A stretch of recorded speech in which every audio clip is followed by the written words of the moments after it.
Hello दोस्तों, 21 अगस्त के current affairs at one place programme में मैं मनोज कुमार आप सभी लोगों का बहुत-बहुत स्वागत करता हूं और ये प्रोग्राम दोस्तों आज आपके लिए मैं लेकर आया हूं। इसमें आज बहुत इंपॉर्टेंट टॉपिक्स हैं जो आप लोगों को रियली में पढ़ने चाहिए और जानने चाहिए। और ये टॉपिक जो है आप लोगों के करंट अफेयर के लिए सभी एग्जाम्स के लिए इंपॉर्टेंट है, चाहे यूपीएससी हो, पीसीएस हो या आपका कोई भी अदर एग्जाम ही क्यों ना हो। लेकिन इसकी एक शर्त है, शर्त यह है कि इसमें मैंने जो कंपाइलेशन किया है इसके अगर आप नोट्स बनाएँगे तभी इसका बेनिफिट आप ले पाएँगे। क्योंकि इसमें कई ऐसी चीज़ें होती हैं जिनको अगर आप एक बार पढ़ोगे तो वो चीज़ें याद नहीं होंगी। इसलिए एक बार इसको सुन लेना चाहिए और उसके बाद फिर इसको लिखने की प्रैक्टिस करनी चाहिए। यस, तो जिन लोगों ने अभी तक इस चैनल को सब्सक्राइब नहीं किया है वो सब्सक्राइब कर लीजिए और बाकी लाइक और शेयर तो आप लोगों के हाथ में है। अगर पसंद आए तो कर देना, नहीं तो आपकी मर्ज़ी है। मैं तो बनाता रहूँगा क्योंकि मुझे अपने बच्चों की फ़िक्र है कि भई कल को जब आप एग्ज़ाम देने जाएँ, कहें कि करंट अफ़ेयर कहाँ से आया? तो मनोज सर ने ये टॉपिक कराए थे और हम लोगों ने याद नहीं किया, हम लोगों ने ध्यान नहीं दिया, उसके बाद फिर मज़ा आएगा। मैं उस दिन का इंतज़ार कर रहा हूँ। बाकी आपकी मर्ज़ी है और आज के जो टॉपिक मैं डिस्कस करने जा रहा हूँ, वो जीएस पेपर 1, 2, 3 सभी के हैं। सोचिए गंगा आरती को लेकर के, वांडी वॉच को लेकर के, खेल पुरस्कार से लेकर, सरोगेट विज्ञापन को लेकर के, ज़ोनल काउंसिल है, मुस्क बुद्जी है, कैग ऑर्डर है, ई कोलाई है, आरआरबी है, अगस्त मलाई है, मखाना है, रायचूर मियावाकी का कांसेप्ट है। ये सारे इंपॉर्टेंट टॉपिक है जो आप लोगों को आज आपको एक जगह कंपाइल करके मिल जाएँगे। तो सभी लोग जल्दी से इसको जॉइन कर लीजिए और लाइक शेयर करना आपके हाथ में है। मैं जाके ज़्यादा कुछ कहूँगा नहीं, ठीक है ना? और जिस किसी को भी चाहिए तो फटाफट इस टेलीग्राम चैनल को जॉइन कर लीजिएगा और ये मेरा इंस्टाग्राम का स्कैन है जिसको आप स्कैन करके जॉइन कर सकते हैं। Okay everybody? तो चलिए सबसे पहले हम बात करते हैं, पहला टॉपिक है आपका एग्रीकल्चर बायोडायवर्सिटी का मुस्क बुद्जी चावल। एक्चुअल में ये एक विशेष क्षेत्र कश्मीर में ये उगाया जाता है और जीआई टैग प्राप्त है इसको। कंडीशन ये हो गई है कि इसकी कीमत 50% कम हुई है और उत्पादन भी घट गया है। भारी गिरावट आई है। ये इसके लिए चर्चा में आया। जबकि 2003 में इसे जीआई टैग मिल चुका है ऑलरेडी, 2003 में। अब आखिर ऐसा क्यों हुआ है? क्या खास बात है? तो पहली बात तो आपको बता दें कि ये कश्मीर का अपना एक सुगंधित चावल है, जिसकी फ्रेग्रेंस, जिसका अरोमा बहुत ही बेहतरीन होता है। लेकिन कंडीशन ये है कि ये अपनी विशिष्ट सुगंध के लिए ही फे फेमस है, लेकिन इसको एक खतरा उत्पन्न हो गया है। खतरा उत्पन्न इसलिए हो गया है क्योंकि जिस जगह पर ये पैदा होता, अब उसके अलावा आस-पास के क्षेत्रों में भी लोग इसको पैदा करने लगे। और इसकी खास बात ये है कि एक पर्टिकुलर क्लाइमेट में, पर्टिकुलर हाइट पर, पर्टिकुलर टेम्परेचर पर ही ये पैदा होता है। जिसकी वजह से इसका जो फ्रेग्रेंस है वो बना रहता है। अब बाकी अन्य क्षेत्रों में पैदा करोगे तो पैदा तो होगा लेकिन वो काम का नहीं होगा, वो बात नहीं आएगी। और दूसरा कंडीशन ये है कि जब चावल मिलों में इसको प्रोसेसिंग कराते हैं तो 20% के दाने जो है इसके टुकड़े टूट जाते हैं और उसकी कीमत नहीं मिलती और वो बात नहीं आती। तो ये रीज़न है इसकी वजह से। अब इसके पीछे कारण क्या है मैंने बताया था आपको।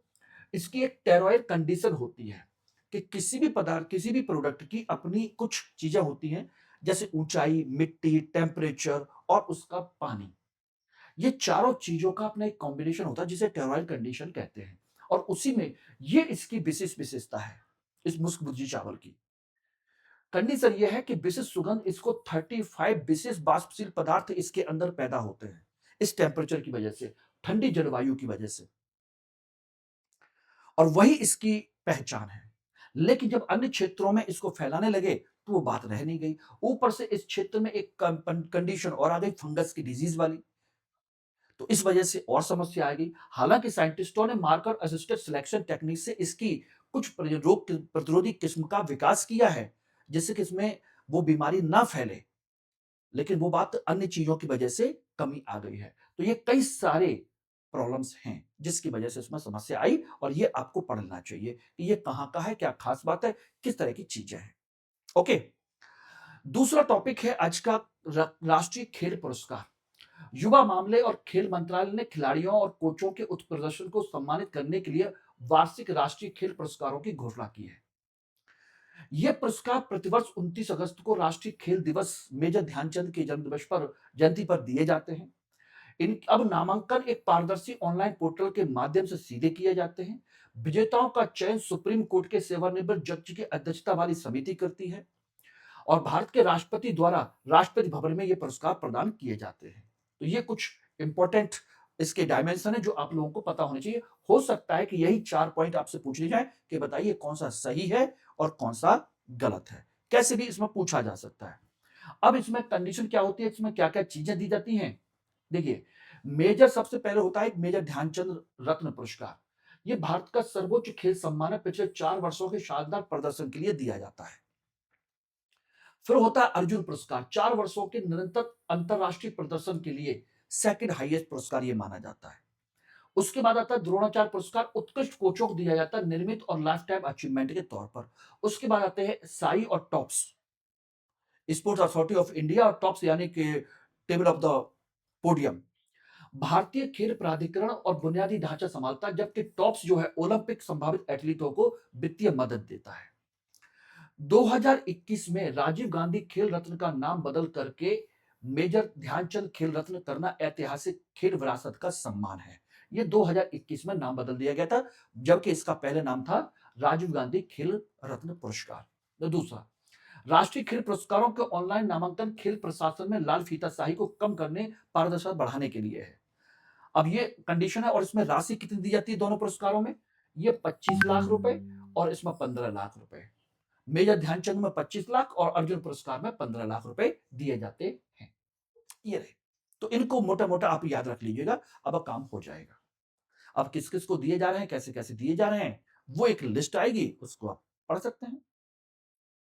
क्यों भई? चलिए, एक और खतरनाक चीज़ है भारत के देश में। भारत में देखिए जितना हो जाए इस समय तो समझ लीजिएगा कि मज़ा ही आ जाए।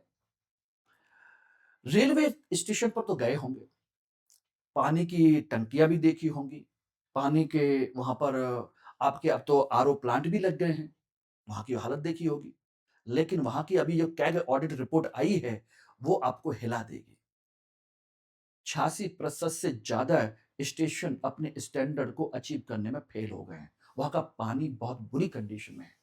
कैग नियंत्रक एवं महालेखा परीक्षक की ऑडिट रिपोर्ट में रेलवे स्टेशनों के पीने के पानी में मल संदूषण यानी कि फैकल कंटामिनेशन और खतरनाक ई कोलाई बैक्टीरिया पाए गए हैं। यानी कि हम और आप जो गंदगी फैलाते हैं, वो सारी गंदगी इन पानियों के अंदर फैली हुई है और ई कोलाई बैक्टीरिया पाया गया है। जांच में पार 512 स्टेशनों में से 89% में न्यूनतम आवश्यक सुविधाएं भी नहीं थी। जो मिनिमम फैसिलिटी होती हैं, वो भी नहीं थी। वाटर कूलर और नलों में ई कोलाई और कॉलीफॉर्म बैक्टीरिया की पुष्टि हुई है कि ये यहां क्या कर रहा है। रेलवे ने यात्री सुविधाओं के लिए आवंटित बजट का 36 से 44% उपयोग ही नहीं किया है। कहीं ये तो नहीं है कि जितनी ज़्यादा घटिया सुविधाएँ होंगी, उतना ज़्यादा प्राइवेटाइज़ेशन को देने का मौका मिलेगा, अच्छी सुविधाएँ दिखेंगी, लोग अट्रैक्ट होंगे। कहीं ये कारण तो नहीं है? बताइएगा ज़रूर कमेंट सेक्शन में कि भई पहले व्यवस्था को खराब करो, फिर प्राइवेटाइज़ेशन को मौका दो, प्राइवेट सेक्टर आकर के थोड़ी अच्छी सुविधाएँ देना शुरू करेगा, हम बड़े खुश हो जाएँगे। क्यों भई? ऐसा हो सकता है क्या?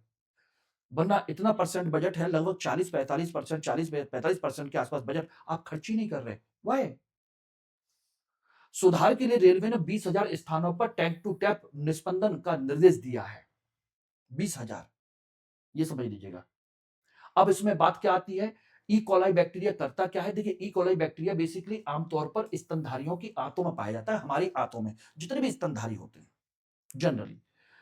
फैकल कंटामिनेशन का मतलब होता है कि हम जो हमारा आपका जानवरों का जो मल होता है, उसके माध्यम से ये पानी में मिक्स होता है, उसमें ई कोलाई बैक्टीरिया पहुंच जाते हैं, क्योंकि हमारी आंतों में पाया जाता है।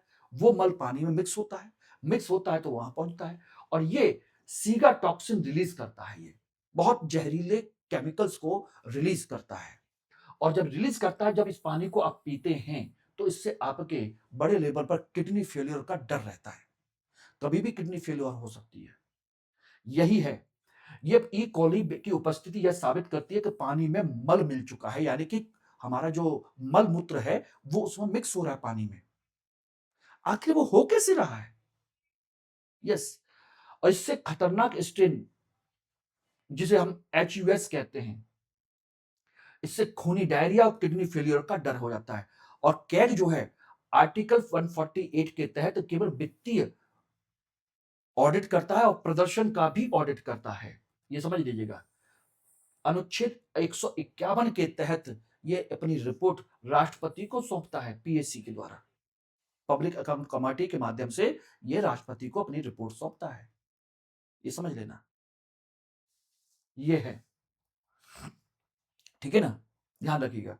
तो ये एक कंसेप्ट है, समझ लीजिएगा। अब रेलवे स्टेशन पर पानी पीने की आवश्यकता नहीं है, इसीलिए तो पानी की बोतलें बिकने लगी हैं। क्या करें? अगला है क्षेत्रीय ग्रामीण बैंक को लेकर के एक टॉपिक है। आप अच्छे तरीके से जानते हो, ग्रामीण क्षेत्रों में आर्थिक समावेशन को बढ़ावा देने में सबसे बड़ा रोल है क्षेत्रीय ग्रामीण बैंकों का, जो स्पेशली इसी काम के लिए बनाई गई थी, ग्रामीण क्षेत्र के लोगों के लिए वित्तीय सुविधा देने के लिए। अभी हाल ही के वित्त मंत्रालय के आंकड़ों के अनुसार आरआरबी ने वित्त वर्ष 2025-26 में शानदार प्रदर्शन करते हुए ऋण वितरण में 10.3% की वृद्धि दर्ज की है। यानी कि उसने और 10.3% ऋण और ज्यादा डिस्ट्रीब्यूट किया है। सोचिएगा, टोटल मिलाकर के जो हैं, ये आपका एक चार्ट है। 15% राज्य सरकार, प्रायोजक बैंक और 50% केंद्र सरकार की इसमें भागीदारी होती है। आरआरबी के अंतर्गत एक पीएसएल का कंसेप्ट होता है, पीएसएल प्रायोरिटी सेक्टर लैंडिंग, जिसमें 91.7% का लक्ष्य हासिल किया है, जबकि अनिवार्य है 75%। अब पीएसएल होता क्या है? आरबीआई क्या करता है कि कुछ जरूरी क्षेत्रों को चिन्हित करता है जहां पर बैंकों को अपना ऋण देना ही देना है, कुल ऋण का एक हिस्सा। जैसे कॉमर्शियल बैंक है, उनके लिए 40% का है टारगेट, कि भाई इन क्षेत्रों को, कृषि है, ग्रामीण क्षेत्र है या अन्य गतिविधियां हैं, इनके लिए वो फिक्स कर रखा है कि इन क्षेत्रों में कुल मिलाकर के आपको 40% आपको ऋण देना ही देना है। वही पीएसएल का कंसेप्ट आपके आरआरबी के लिए 75% है, और अचीव कितना किया है? 91.7%। ये समझ लेना। कुल ऋण का 77%, 3.78 लाख करोड़ केवल कृषि और संबद्ध क्षेत्रों को दिया गया है। सरकार ने वन स्टेट वन आरआरबी की नीति के तहत चौथे चरण का एकीकरण शुरू कर दिया कि भाई अब हम इसमें एक स्टेट का एक आरआरबी बनाएंगे। पहले बहुत सारे आरआरबी हुआ करते थे। इस विलय से आरआरबी की राष्ट्रीय संख्या 43 से घटकर 28 हो जाएगी। ये रही कुल मिलाकर के। अब ये कैसे हुआ था, कैसे किस तरीके से हुआ था, ये देखिएगा।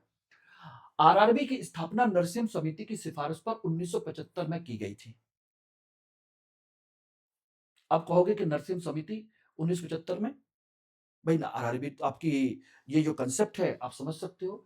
नरसिम्हा समिति ने पहले आपको 1975 में इसके गठन का प्रस्ताव रखा था। एक नरसिम्हा कमेटी बनी थी 1991 में, जब बैंकिंग रिफॉर्म का कंसेप्ट आया था क्राइसिस के बाद। वो बैंकिंग रिफॉर्म के लिए, ये आरआरबी और इसके ग्रामीण क्षेत्र के ढांचे के लिए थी अलग से। आरआरबी इसका नियमन करता है, आरबीआई इसका नियमन करता है, जबकि नाबार्ड पर्यवेक्षण करता है। पीएसएल कॉमर्शियल बैंकों के लिए पीएसएल 40% है, जबकि आरआरबी के लिए 75% अनिवार्य है। प्रशासनिक लागत कम करने और तकनीकी एकीकरण के लिए 2005 में अब तक 4 मर्जर हो चुके हैं। 2005 से लेकर के एक एक करके ये रहा। वर्तमान में 28 आरआरबी हो गए हैं। धीरे धीरे कम करते जा रहे हैं। 2005 में आपके आरआरबी की संख्या थी 196, फिर फेज 1 में 82 रह गई, फिर फेज 2 में 56 रह गई, फिर फेज 3 में 43 रह गई, और वर्तमान में 28 रह गई है। हर स्टेट का केवल एक आरआरबी होगा, हर स्टेट का। ये रहा। अब एक आप लोगों के लिए बहुत महत्वपूर्ण खबर है। टेम्स नदी पर भी गंगा आरती का आयोजन हो सकता है। यस, लंदन में चिन्मय मिशन द्वारा ऐतिहासिक टेम्स नदी के तट पर पहली बार पारंपरिक गंगा आरती का आयोजन किया जाएगा। यह आयोजन टोटली टेम्स 2026 सांस्कृतिक उत्सव के सहयोग से किया जा रहा है। स्थानीय पारिस्थितिकी यानी कि स्थानीय परंपरा के अनुसार उसकी रक्षा के लिए नदी में मूर्तियां, फल फूल, दिए विसर्जित करने पर सख्त प्रतिबंध है कि वहां पर यह सब नहीं किया जाएगा। टेम्स नदी इंग्लैंड की सबसे लंबी नदी है, जो लंदन से होकर उत्तरी सागर में जाकर गिरती है। और ये हमारी जो गंगा आरती कंसेप्ट है, ये हमारी अमूर्त सांस्कृतिक विरासत का एक वैश्विक प्रदर्शन है वहां पर जब ये किया जाएगा। ये रहा। लेकिन टेम्स में वहां पर आप किसी प्रकार का कोई भी उसमें पदार्थ नदी में नहीं फेंक सकते। हमारे यहाँ तो खैर मना तो हमारे यहाँ भी है, लेकिन किसको मना करोगे? सांस्कृतिक कूटनीति और वैदिक जल पूजा। देखिए, आरती का मूल जो है पंच महाभूत है, 5 एलिमेंट, जहां जल आपको जीवनदायी शक्ति मानता है। ऋग्वेद का नदी सूक्त नदियों को लोक माता के रूप में पूजने की प्राचीन परंपरा है, नदी सूक्त के अनुसार। पर्यावरण संतुलन, लंदन में बिना प्रदूषण की आरती करना प्राचीन परंपरा आधुनिक पर्यावरण कानूनों के बीच बेहतरीन संतुलन को दर्शाता है कि वहां बिना प्रदूषण किए हम ये काम करेंगे। काश इस तरह से हम भारत में भी कर पाते। खैर, सैन्य शक्ति के बिना अपनी संस्कृति को दर्शन से दुनिया को आकर्षित करना एक हमारी सॉफ्ट पावर डिप्लोमेसी का एक कंसेप्ट है। इसके माध्यम से हम इसको करेंगे। ये रहे पंच महाभूत, ये रहे पंच तत्व जिनको कहा जाता है, ये रहे। ठीक है ना? तो प्रवासी भारतीयों के माध्यम से भारतीय दर्शन विश्व स्तर पर सांस्कृतिक पुल बना रहा है। ये एक अच्छा कंसेप्ट है। चलिए याद रखिए कहां होने वाला है। ठीक है ना? ये रहे आपके इंटेंजिबल हेरिटेज है हमारी पूजा आरती। डायस्पोरा का इसके साथ एंगेजमेंट होगा। सॉफ्ट पावर डिप्लोमेसी और ग्लोबल इन्फ्लुएंस बढ़ेगा। आज यहां पर है, बाकी कल को कहीं और भी होगा, इसको करेंगे। एक है सरोगेट विज्ञापन, यानी कि धोखे का विज्ञापन।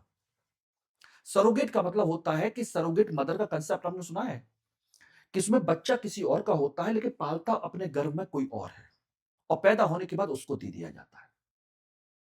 उसको हम कहते हैं सरोगेट मदर, जो किराए की कोख का कंसेप्ट का होता है। उसी से बना हुआ है सरोगेट विज्ञापन का कंसेप्ट। यानी कि विज्ञापन किसी और का होगा लेकिन लाभ उसे किसी और का मिलेगा।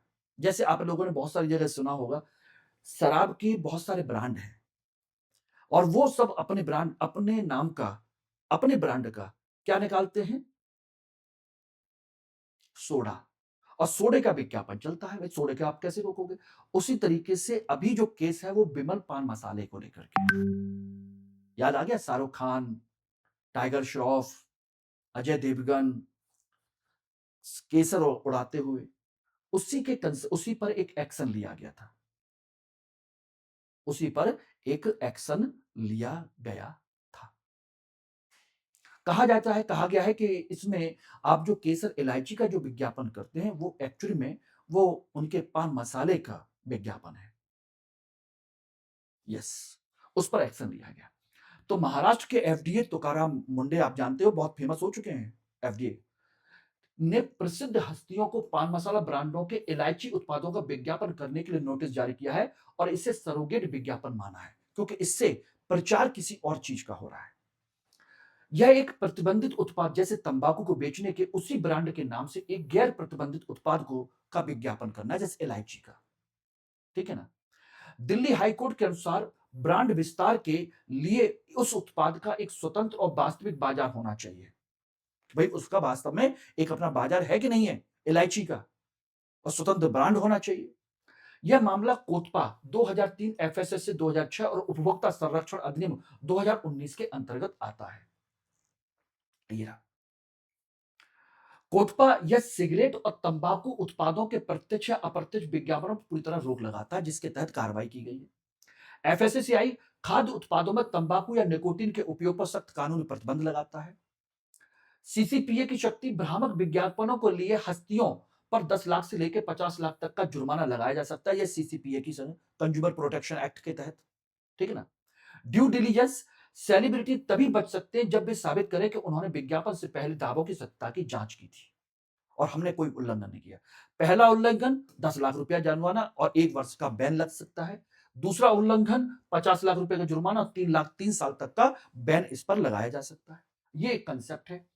अनुच्छेद 47 के तहत राज्य का यह कर्तव्य है कि वह जन स्वास्थ्य में सुधार करे और नशीले पदार्थों पर रोक लगाए, भारतीय संविधान के तहत। और सरोगेट विज्ञापन के खिलाफ कानूनी नैतिकता के खिलाफ है। जन स्वास्थ्य की रक्षा के लिए सीसीपीए की कड़ी कार्रवाई अनिवार्य है।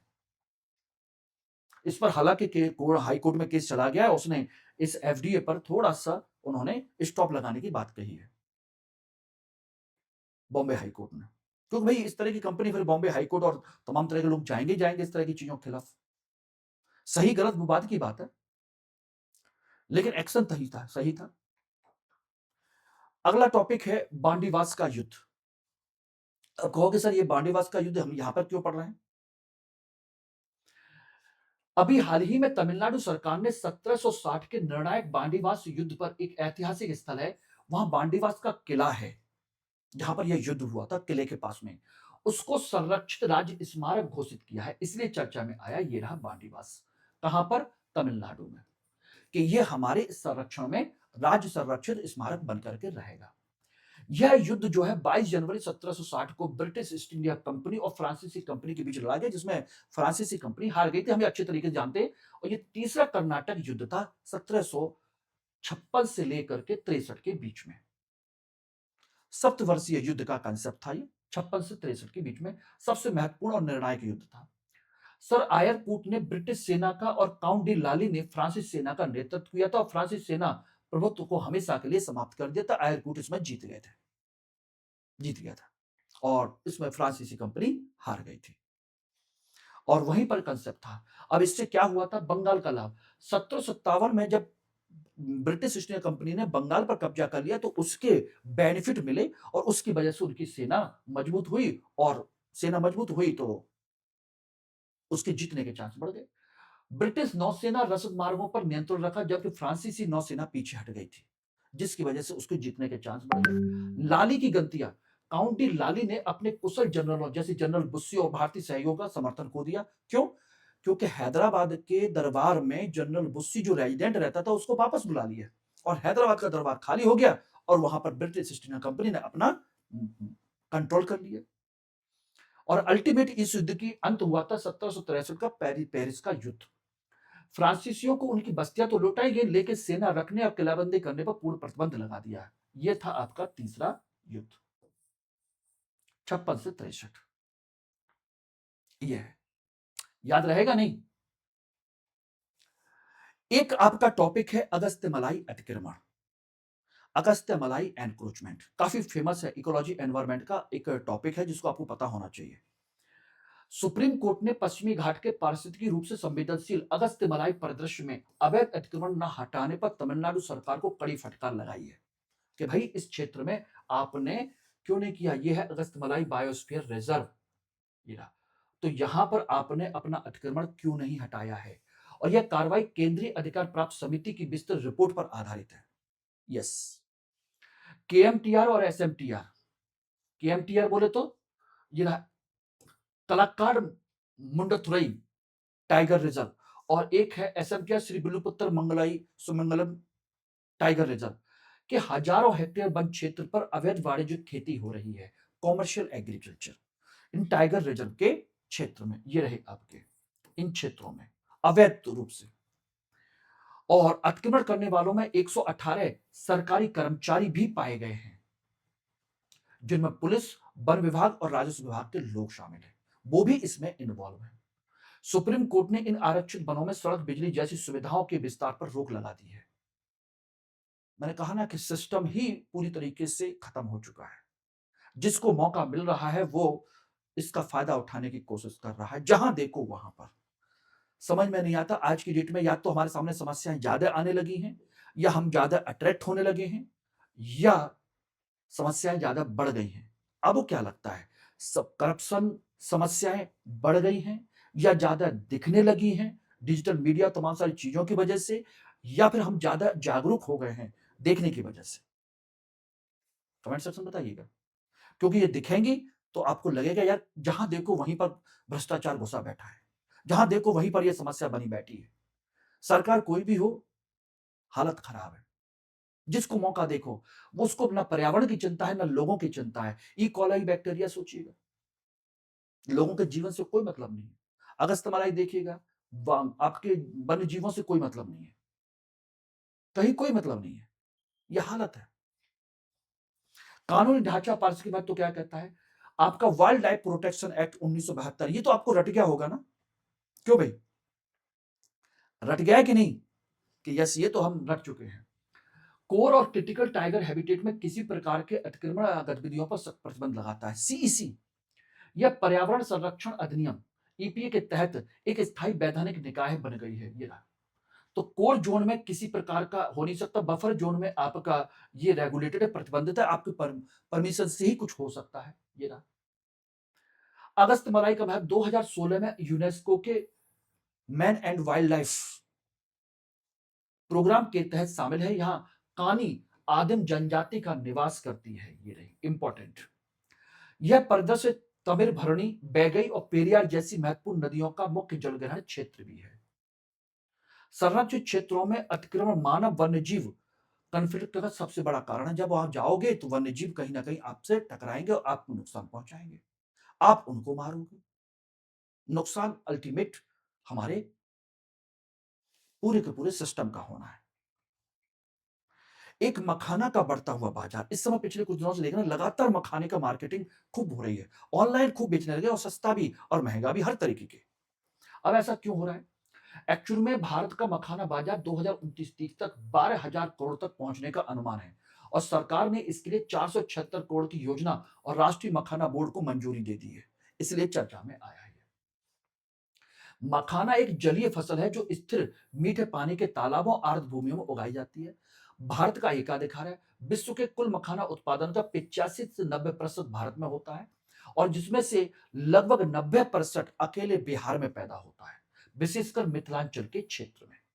अब सोचिए 12,000 करोड़ मतलब मान के चलिए तो 7-8-10 हजार करोड़ के आसपास तो इसी क्षेत्र में होगा। और 2022 में मिथिला मखाना को भौगोलिक संकेतक प्राप्त हो चुका है। ये इंपॉर्टेंट है, ध्यान रखिएगा, मिथिला का मखाना। अब इसके पोषण लाभ क्या है, आधुनिक कृषि विकास क्या है? पोषण है, ये ग्लूटेन मुक्त होता है। इसमें प्रोटीन, फाइबर और एंटीऑक्सीडेंट प्रचुर मात्रा में होते हैं, इसलिए आप इसको कंज्यूम कर सकते हैं, नो नुकसान भी नहीं है। कम ग्लाइसेमिक इंडेक्स है, डायबिटीज के रोगियों के लिए एक आदर्श नाश्ता है। सुबह हल्का सा फ्राई करिए और खाइए, नमक डाल के खा लीजिए, आपका काम हो जाता है, कोई शुगर नहीं होती। आधुनिक किस्में स्वर्ण वैदेही और सबौर मखाना वन जैसी रोग प्रतिरोधी किस्मों ने भारत की क्षमता को दोगुना कर दिया है, क्योंकि उसमें आपके बैक्टीरिया और अन्य डिजीज इसमें क्रिएट नहीं होती। ये रही जलवायु अनुकूलता। यह फसल बाढ़ग्रस्त निचले इलाकों में आसानी से उगाई जाती है। बाढ़ग्रस्त जब पानी भरा रहता है। आर्द्र भूमि का उपयोग करके जलीय कृषि को बढ़ावा देना जलवायु स्मार्ट एग्रीकल्चर का एक बेहतरीन उदाहरण हो सकता है।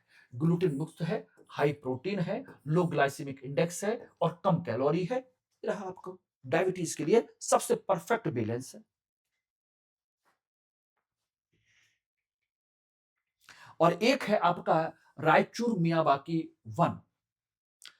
अब कंडीशन क्या है कि स्वच्छ भारत मिशन शहरी 2 के तहत कर्नाटक के रायचूर में 35 एकड़ के पुराने कूड़े के ढेर को घने मियावाकी वन में बदल दिया गया है। ये था, अब इसको घना वन बना दिया गया है। सोचिएगा, डंपिंग के एरिया को, 35 एकड़ के पुराने कूड़े के ढेर को। यह डंप साइट शहरी प्रदूषण और खतरनाक लीचेज का बहुत बड़ा कारण बन रहा था। इसका वैज्ञानिक उपचार के माध्यम से 62,000 मीट्रिक टन कचरे का प्रसंस्करण किया गया और पुनर्प्राप्त भूमि में 60,000 देसी पौधे और बांस लगाए गए। और ये इस तरीके से विषाक्त कचरे से पारिस्थितिक संपदा में एक नई विचारधारा उभर के सामने आई। सोचिए, वन ही वन हो गए, पहले ऐसा था, अब ये रहा। बेहतरीन, थोड़ा सा मेहनत करनी पड़ी, काम हो गया। तो सोचिएगा मियावाकी वन का कंसेप्ट, मियावाकी तकनीक और सर्कुलर इकोनॉमी। मियावाकी बेसिकली जापानी वनस्पति शास्त्री अकीरा मियावाकी द्वारा विकसित तकनीक है। इसमें कम जगह में बहुत पास-पास देसी प्रजातियों के पौधे लगाए जाते हैं, बहुत पास-पास में लगाए जाते हैं और यह वन 10 गुना तेजी से बढ़ते हैं, 30 गुना अधिक घने हो जाते हैं और कार्बन सिक्वेस्ट्रेशन में अत्यंत प्रभावी होते हैं, क्योंकि ये कार्बन को बहुत तेजी से सोख लेते हैं और यह प्रदूषित मिट्टी को ठीक करता है, शहरी जैव विविधता को बढ़ाता है और सर्कुलर इकोनॉमी के लिए बहुत बढ़िया, बेकार पड़ी जमीन को पुनः पारिस्थितिकी उपयोग में लाया जाता है इसके माध्यम से। सोचिए कितना बढ़िया कंसेप्ट है कि यहां से चले और यहां पर आ गए। शहरों के इकोलॉजी को, एनवायरमेंट को क्लीन करने का एक बेहतरीन तरीका आपके सामने है। ओके, क्लियर है एवरीवन? तो अब बताइए आपके आज के टॉपिक आप लोगों को कैसे लगे? कमेंट सेक्शन में जरूर बताइएगा। इन सबको नोट कर लीजिएगा प्रॉपर, ध्यान रखना। और इसके क्विक रिवीजन जो पॉइंट है आपको टेलीग्राम ग्रुप में मिल जाएंगे। कल आपको एक साथ इकट्ठे मिलेंगे। मैंने पहले ही बोला था कि आपको मैं डेली भी दे सकता हूं और वीकली भी दे सकता हूं, क्योंकि बहुत सारे बच्चे जो हैं वो सोचते हैं कि वन लाइनर पढ़ लेंगे काम हमारा हो जाएगा, लेकिन वो एक आपके लिए सुविधा है रिवीजन के लिए, ना कि प्रॉपर क्लास को ना सुनने की वजह से, क्योंकि इसको सुनेंगे तो आपको लंबे समय तक याद रहेगा। और कल मिल जाएगा, परसों हम लोग क्या करेंगे संडे को सोचिएगा, रिवीजन। कल मिल जाएंगे वो सारे। तैयार रहिएगा। ठीक है, चलिए, थैंक यू वेरी मच।